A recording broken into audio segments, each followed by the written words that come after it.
오늘 이야기는 대구에 사시는 50대 남성분이 보내주신 사연입니다. 과연 어떤 사연일지 이야기로 만나보겠습니다.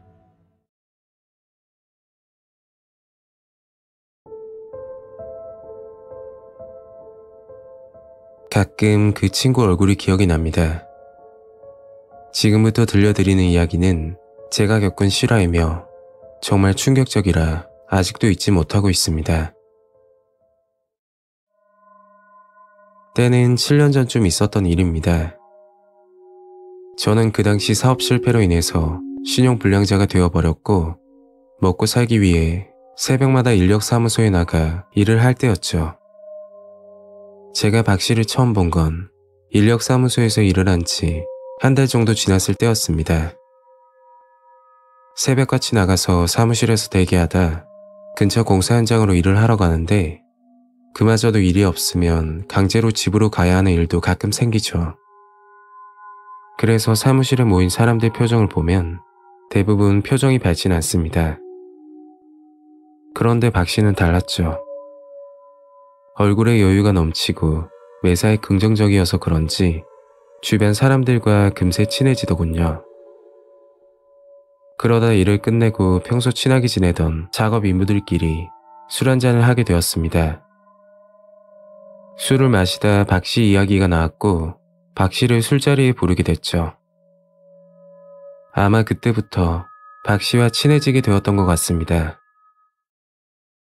저와 비슷한 점이 하나 있었는데 박 씨도 사업 실패로 인해 일을 시작하게 된 점이었죠. 하지만 저는 혼자 사는 처지이고 박 씨는 고등학생 자녀가 둘이나 있어서 하루 일당을 받으면 10,000원만 남기고 아내에게 송금한다고 하더라고요. 혼자서 먹고 살기도 힘든 처지에 정말 대단하다고 생각이 들었고 나이는 저보다 2살 어리지만 본받아야 될 점이 많았습니다. 그렇게 박 씨와 친해지고 3개월 정도 지났을 때였죠. 늘 표정이 밝았던 박 씨가 그날따라 안색이 좋지 않더군요. 어디 아프냐고 물어보니 괜찮다고만 대답을 하고서 자리를 피하더라고요. 말 못할 사정이 있겠지 하고서 그냥 넘겼습니다. 그날부터 박 씨 표정은 늘 어두웠고 불과 3개월 전과 지금 너무 다른 사람이 되어 있었죠. 그리고 일을 하다 다른 생각을 했는지 앞을 보지 못하고 넘어져 손가락 골절상까지 당하고 말았습니다. 그 후로 박 씨는 더 이상 인력사무소에 나오지 않았고 박 씨에 대한 기억이 점점 잊혀져 갈 때쯤 같이 일하는 인부에게 충격적인 소식을 듣게 되었죠. 그건 박 씨가 고인이 되었다는 이야기였습니다. 그리고 자세한 내막을 듣고 나서 왜 말을 못하고 그런 선택을 한 건지 조금이나마 알 것 같았죠. 박 씨 가족은 울산에 거주해서 박 씨는 주말마다 찾아가 가족들과 시간을 보냈다고 하더군요.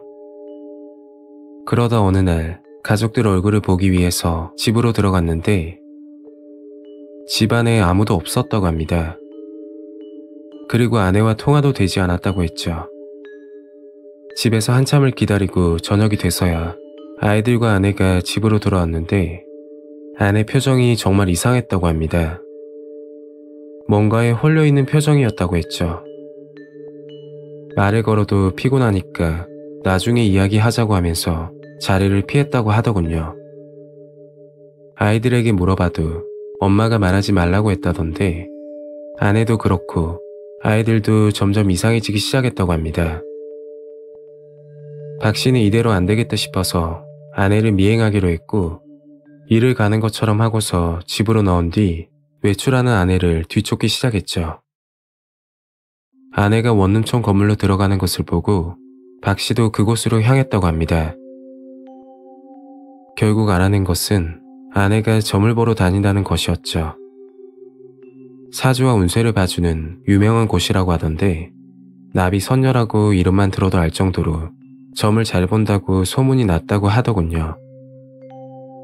아이들까지 데리고 다니면서 점집을 다녔는데 박 씨가 송금해준 돈은 물론 사채까지 받아서 점을 봤다고 합니다.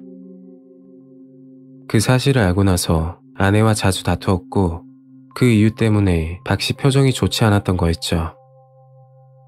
그런데 거기서 끝이 아니었습니다. 박 씨가 주말이 돼서 집으로 찾아갔더니 아이들이 보이지 않았죠.